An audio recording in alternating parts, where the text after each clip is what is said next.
Hey guys, good afternoon. So today is February 11 po ngayon. So ayan, ito na nag-pass away yung aming tatay. So mahirap talaga kapag walang pera. So ganyan yung mangyayari. So hindi po mahirap ang maging mahirap walang pera. So hindi natin makadadala yung mga mahal natin sa buhay sa mga mamahalin na hospital kasi ang kaya lang natin is nasa public lang tayo, yung merong PhilHealth accredited. So yung tatay namin, so hindi na po siya nagpadala sa hospital kasi pinipilit pa rin namin siya na pumunta sa hospital pero hindi. So kaninang alas 12 po ng hapon, so doon siya so hindi na talaga niya nakayanan. So sabi niya lang sa amin, Can you see Bobo with the phone? yeah, there, Bobo pa. Makita din natin yan pagka Hi, say hi, bye Bobo. Say bye to Bobo. Say bye Bobo. Bye, Bobo.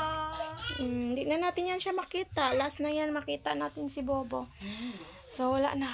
Ito na yung huling namin kay tatay. Ito na yung huling kita namin sa kanya.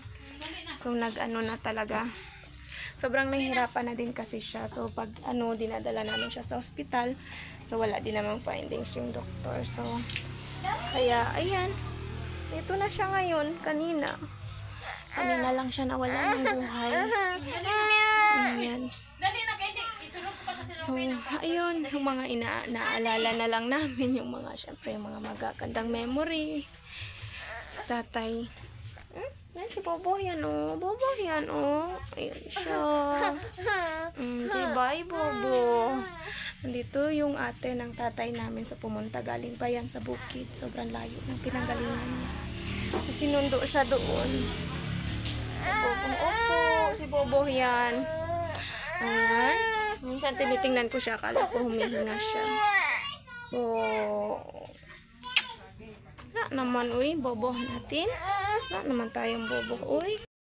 Ayun, so ang hirap lang isipin kasi naalala namin yung kanina, nung malapit na siyang mawala ng buhay. So, sinasabi niya kanina, matutulog lang daw siya. Sabi niya sa nanay ko, ayusin daw yung mga una niya kasi matutulog daw siya. Yun pala, yun na yun. So pagkahiga niya, wala na.